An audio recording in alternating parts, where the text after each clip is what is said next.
No vídeo passado, nós demos uma pequena introdução sobre o apóstolo Paulo, sobre o seu nascimento, sua vida acadêmica, sobre o seu zelo como perseguidor da igreja e até o seu encontro com Jesus. E no vídeo de hoje, nós veremos das viagens desse homem até a sua morte. O seu exemplo de vida, o que Paulo pode nos ensinar. Even in the valley of the shadow of death, I can take rest, 'cause the living God is living in my chest. Every day I wake up feeling blessed, and even if I... Como nós já vimos no vídeo passado, você que não viu o vídeo, pode ver o card aqui. Eu recomendo que você assista aquele vídeo antes de assistir esse. Vai lá, clica, é rápido. Assista aquele vídeo e depois volte para isso. Sobre a vida de Paulo, o início. Nós paramos quando Ananias colocou a mão sobre Paulo, foi restituído da visão e foi cheio do Espírito Santo. Agora, muitas pessoas podem pensar que Paulo já começou o ministério dele, o ministério forte dele, que nós conhecemos como apóstolo Paulo, nesse momento. Só que, na verdade, não foi bem assim. Podemos ler em Atos 9, versículo 20 e 22. E logo, nas sinagogas, pregava a Jesus, que este era o Filho de Deus. E agora, versículo 22. Saulo, porém, se esforçava mais e mais, confundindo os judeus que habitavam em Damasco, provando que aquele era o Cristo. Ora, aparentemente podemos notar que tem uma pequena diferença entre o versículo 20 e o versículo 22. No versículo 20, Paulo pregava que Jesus era o Filho de Deus. No versículo 22, Paulo provava que Jesus era o Cristo. Então, entre pregar e provar, há uma diferença. Pregar é falar o que você acredita. Provar é segundo os fatos, segundo o que já está escrito. E isso nos leva à pergunta: quanto tempo Paulo demorou para provar enquanto pregava antigamente? Atos não dá essa resposta, mas Gálatas dá. Em Gálatas 1, versículo 15 ao 18, podemos ver: mas, quando aprovei a Deus, desde o ventre da minha mãe, me separou e me chamou pela sua graça, revelar seu Filho em mim, para que eu pregasse entre os gentios. Não consultei carne nem sangue, nem tornei a Jerusalém, a ter com os que já antes de mim eram apóstolos, mas parti para a Arábia e voltei outra vez a Damasco.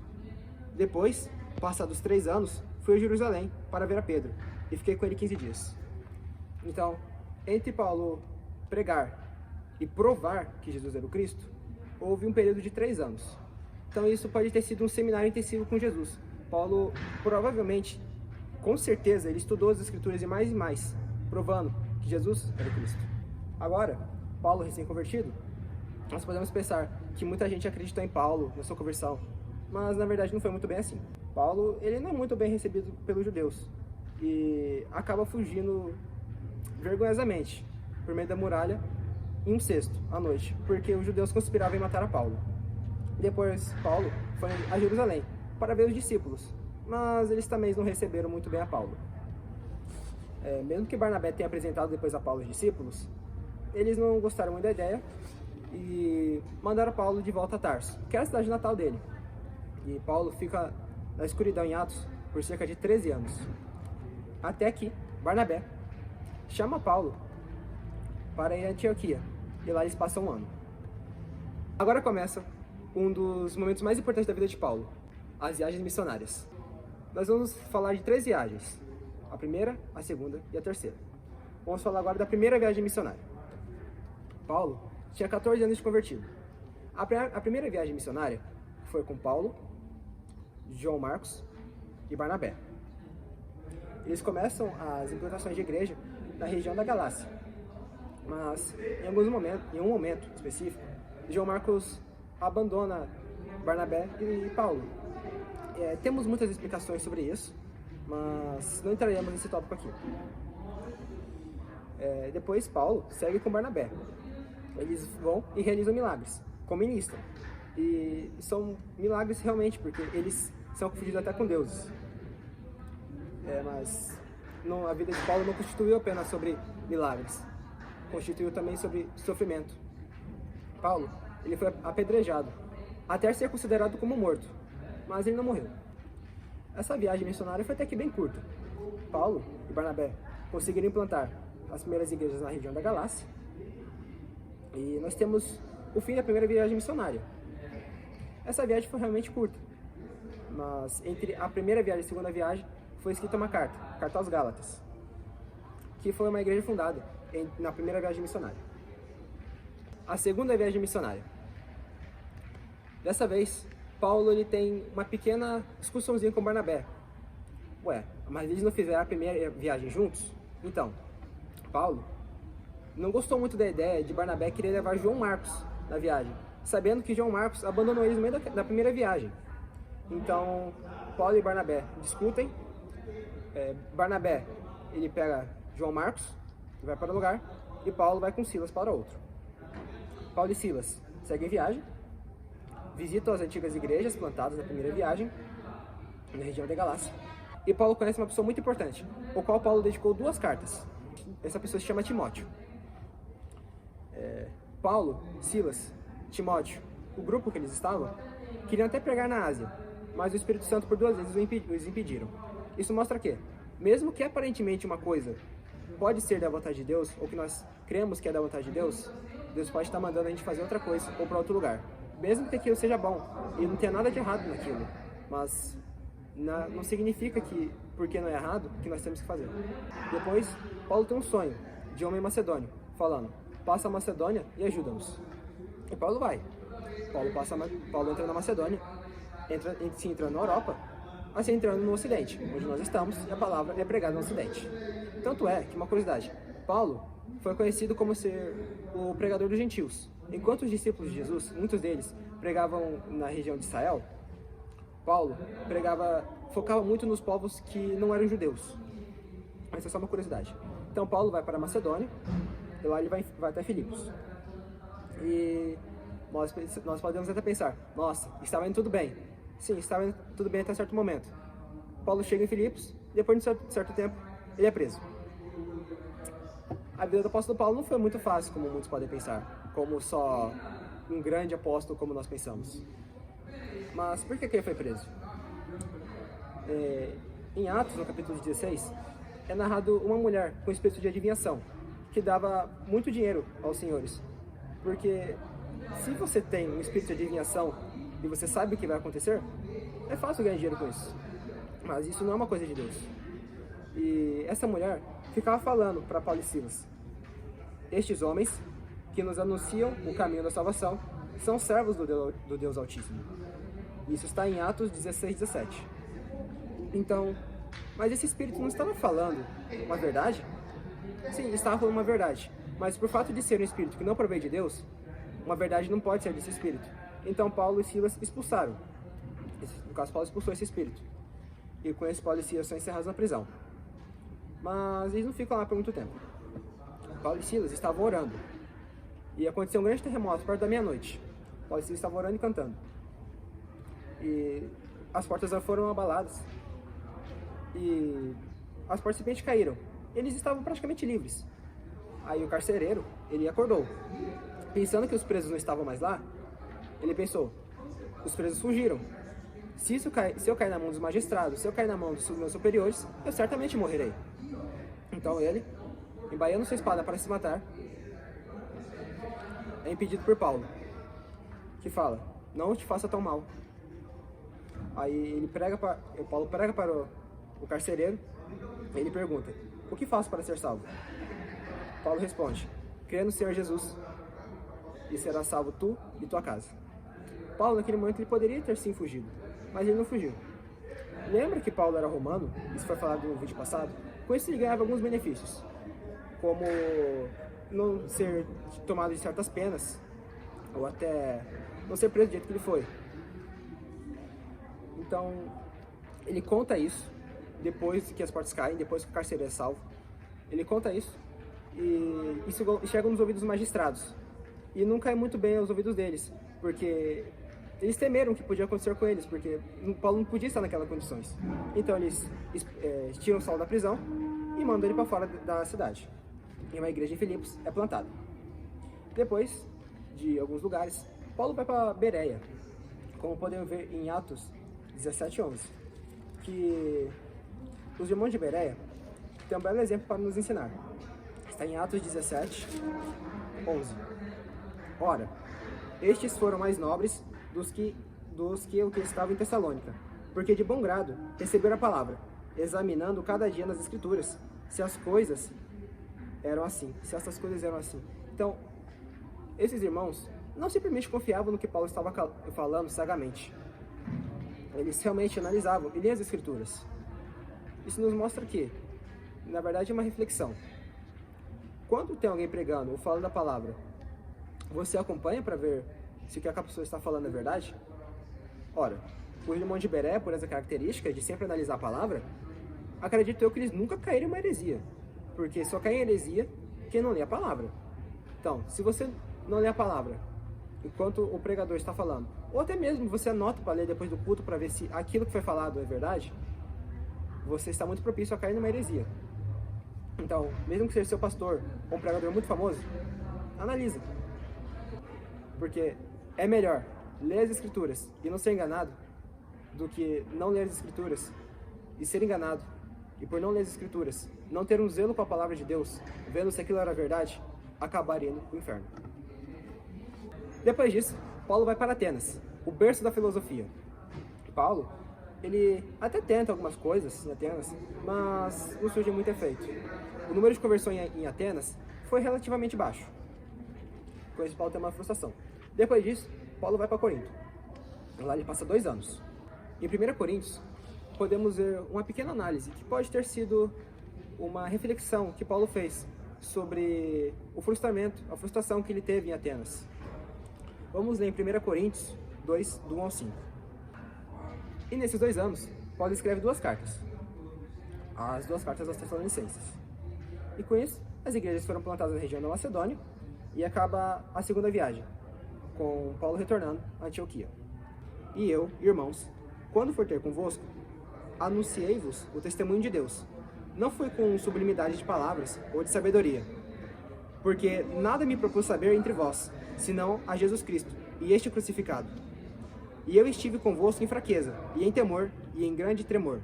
A minha palavra e a minha pregação não constituíram em palavras persuasivas de sabedoria humana, mas em demonstração do Espírito e de poder, para que a vossa fé não se apoiasse em sabedoria dos homens, mas no poder de Deus. Isso mostra que, pode acabar nos mostrando, que Paulo tentou algumas coisas em Atenas. Por ser um berço filosófico, lá não tinha pessoas leigas, não tinha muitas pessoas leigas, pessoas de mais conhecimento. Então Paulo pode ter usado umas palavras que nós digamos aqui que foi em Coríntio, persuasivas. Então, aqui pode ser uma pequena admissão de Paulo, uma pequena reflexão que nós podemos concluir com isso, que não são as palavras eloquentes, as palavras persuasivas de sabedoria que levam uma pessoa a ter uma vida transformada, mas é a pregação sobre Cristo que foi crucificado, como Paulo, assim específico, em 1 Coríntios 2. E agora nós vamos para a última viagem missionária de Paulo. Paulo, como na segunda viagem, faz uma visita às igrejas plantadas na Galácia, na primeira viagem missionária. Depois Paulo vai para Éfeso e ensina lá por 3 anos, na escola de um homem chamado Tirano. O homem chamava Tirano, não que ele era um tirano. Éfeso era uma cidade influente. Lembra que no primeiro vídeo nós falamos que Paulo tem essa característica de lugares influentes? Então, aqui não foi diferente. Tanto é que se você for ver as cidades, as províncias que Paulo plantava uma igreja, eram cidades muito influentes. Não era uma cidade que não tinha muita rota comercial, mas sim, se você for analisar a história, Corinto, Éfeso e tantas outras, Filipos, eram regiões influentes. E isso ajudou muito na propagação do evangelho. Quando Paulo chegou em Éfeso, ele corrigiu alguns ensinamentos equivocados. Lá o pessoal não conhecia o batismo em nome de Jesus, só em nome de João. E eles nem sabiam que havia Espírito Santo. E então Paulo ensinou a eles o batismo de Jesus, em nome do Senhor Jesus. E Paulo colocou a mão sobre eles. Eles receberam o Espírito Santo, como nós vemos em Atos 16, 6. E, impondo-lhe Paulo as mãos, veio sobre eles o Espírito Santo, e falavam em línguas e profetizavam. Nesse tempo, Paulo escreve a segunda carta aos Coríntios. Paulo, ele vai para a Macedônia e depois ele passa o inverno em Corinto. E lá ele escreve a carta aos Romanos. Depois de um certo tempo, desce um profeta da Judéia, por nome Ágabo, que nós podemos ver em Atos 21:10. E demorando ali por alguns dias, chegou da Judéia um profeta, por nome Ágabo. E, vindo ter conosco, tomou a cinta de Paulo e, ligando-se aos seus próprios pés e mãos, disse: Isto diz o Espírito Santo. Assim ligarão os judeus em Jerusalém o varão de quem é esta cinta, e o entregarão nas mãos dos gentios. E ouvindo nós isto, rogamo-lhes, tanto nós como os que eram daquele lugar, que não subissem a Jerusalém. Paulo, ele recebeu a mensagem de um profeta, que o Espírito Santo estava falando, que Paulo seria preso quando ele fosse a Jerusalém. Só que nós vemos o exemplo de Paulo em Atos 20 e 24. Mas em nada tenho a minha vida por preciosa, contanto que cumpra com alegria a minha carreira, o ministério que recebi do Senhor Jesus, para dar testemunho do Evangelho da graça de Deus. Então, Paulo, ele não se importava com a sua própria vida. Ele se importava em realmente fazer o que foi chamado com alegria. E com os irmãos falando para Paulo não ir, Paulo responde assim, em Atos 21:13. Mas Paulo respondeu: Que fazei vós? Chorando e magoando meu coração? Porque eu estou pronto não só a ser ligado, mas ainda a morrer em Jerusalém, pelo nome de Jesus Cristo. Então Paulo, ele realmente estava preparado para morrer por Jesus, mas não era chegado o momento da morte dele. E Paulo, realmente, ele não se intimidou com essa mensagem. Ele realmente foi a Jerusalém e foi preso. Paulo fica preso por 2 anos. Depois os judeus, eles tramando, queriam que Paulo fosse entregue nas mãos deles, para que eles o matassem. Mas, voltando, lembra que Paulo tinha os benefícios por ser romano? Então, Paulo, ele quis ser julgado por César. E Paulo realmente foi levado para isso. Mas, quem pensa que foi uma viagem fácil? Não foi uma viagem fácil. Paulo e todos os marinheiros sofreram uma forte tempestade e ficaram à deriva no mar por um tempo. Mas não para por aí. Paulo e os marinheiros sofreram naufrágio, encontraram uma ilha. Mas não para por aí. Paulo foi picado por uma serpente. Vejamos, a vida de Paulo foi uma vida de um ministério muito bom e duradouro, que nos traz esperança, nos traz conforto, que nos ensina muita coisa. Mas não foi fácil o ministério dele. Ele sofreu muito e padeceu muito por Jesus. Mas ele consegue chegar em Roma. E lá ele usa outro benefício que ele tinha por ser cidadão romano, que chama menagem, que é um direito de cidadão romano, que hoje em dia seria uma prisão domiciliar. Ele podia receber visitas e pregar o evangelho. Mas Paulo, preso, ele tinha que ficar acompanhado por guardas. E para quem pensa que Paulo ficava caladinho com os guardas, não era bem assim que a Bíblia conta, não. Em Filipenses 1:13 diz: De maneira que as minhas prisões em Cristo foram manifestadas por toda a guarda pretoriana e por todos os demais lugares. Então Paulo, mesmo ele estando preso, ele pregava para quem estava escoltando ele. E nós vemos pequenos indícios em Filipenses 4:22 que essas pregações que ele fazia surgiu efeito. Todos os santos vos saudam, mas principalmente os que são da casa de César. Então Paulo, além de pregar, ele provavelmente conseguiu converter muitos dos soldados. E nessa prisão, Paulo escreveu as cartas de Efésios, Filipenses, Colossenses e Filemão. Depois, Paulo é liberto por 4 anos. E nesses 4 anos, Paulo escreve a sua primeira carta a Tito e a sua primeira carta a Timóteo. Mas chega um evento que iria marcar toda a história do cristianismo. Nero taca fogo em Roma, em 18/7/64. E 10 bairros dos 14 são incendiados. E os outros 4 bairros que não são incendiados são populosamente de cristãos e judeus. Então Nero, ele tem essa desculpa para colocar a culpa nos cristãos e nos judeus. E nisso começa a grande perseguição da igreja, onde muitos apóstolos morreram.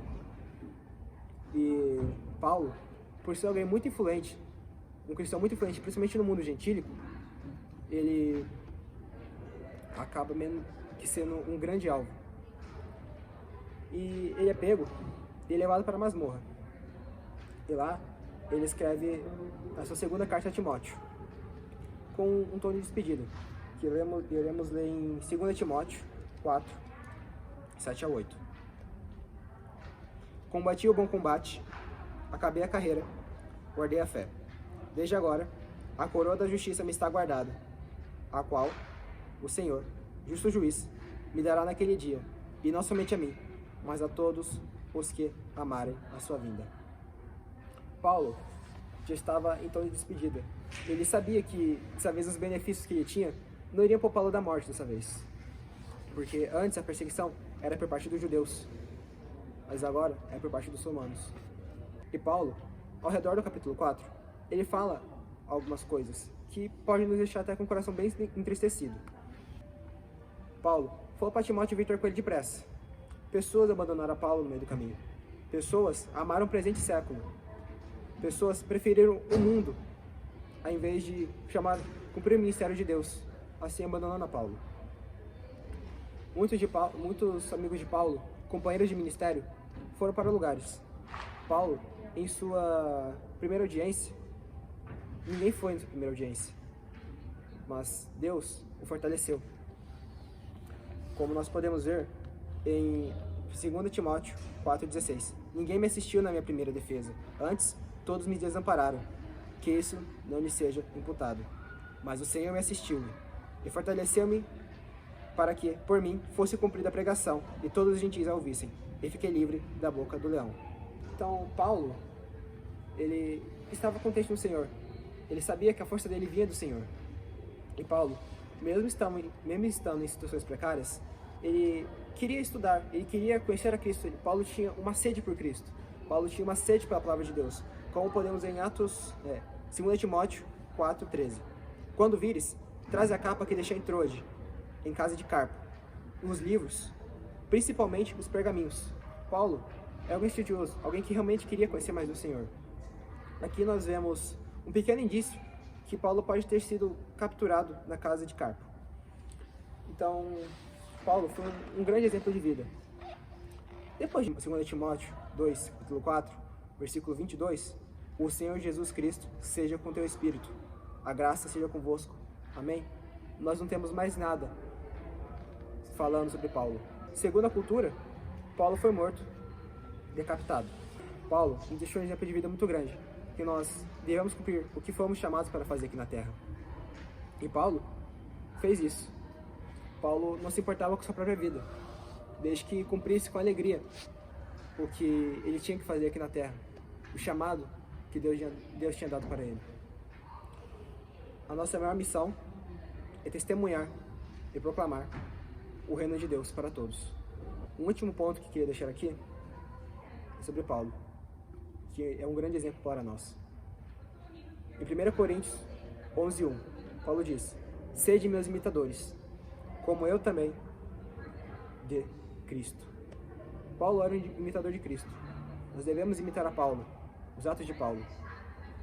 Paulo foi alguém realmente muito influente. E como é alguém muito influente no Novo Testamento. Alguém que se deixou ser levado pela vontade de Deus, que não se importava com sua própria vontade, mas se importava em cumprir a vontade daquele que o chamou.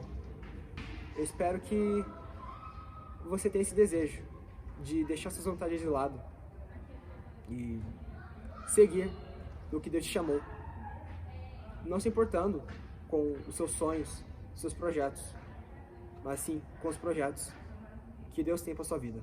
Agora, vamos orar, pedindo a Deus que nos possa dar essa sede pela palavra, essa sede por fazer a vontade de Deus acima da nossa. Senhor, meu Deus, meu Pai, muito obrigado pela vida. Muito obrigado por tudo que acontece conosco, porque tudo coopera para o nosso bem. Meu Deus, mas acima de tudo, nos ajude a fazer essa vontade acima da nossa, não nos importando com a sua vontade. Coloque em mim e em quem está assistindo a vontade de fazer a sua vontade, acima de todas as coisas. Que possamos ser cheios do Senhor, buscar o Senhor em cada dia, não importando as situações, não considerar a nossa vida preciosa, a não ser que cumpramos com alegria o ministério, o chamado que o Senhor nos deu. E aqui acabamos sobre a vida de Paulo, mas recomendamos que você leia seriamente as Sagradas Escrituras, que você leia as cartas de Paulo, que você leia as aparições de Paulo no livro de Atos, porque aqui foi uma coisa bem breve. Em um vídeo de menos de 20 minutos ou até mesmo 1 hora, não seria possível falar sobre tudo que o apóstolo Paulo fez, mas creio que foi uma boa base para quem está assistindo. Mas nós recomendamos, leia a palavra, não somente a Paulo, mas a todo o contexto bíblico. Então, se você gostou, deixa o like, ativa o sininho e assista os próximos vídeos sobre quem foi tal personagem. Está vindo vídeos muito bons por aí. Esperamos vocês no próximo vídeo. Deus abençoe. Leia a palavra, se fortaleça em Cristo e vamos para cima. Tamo junto, até o céu.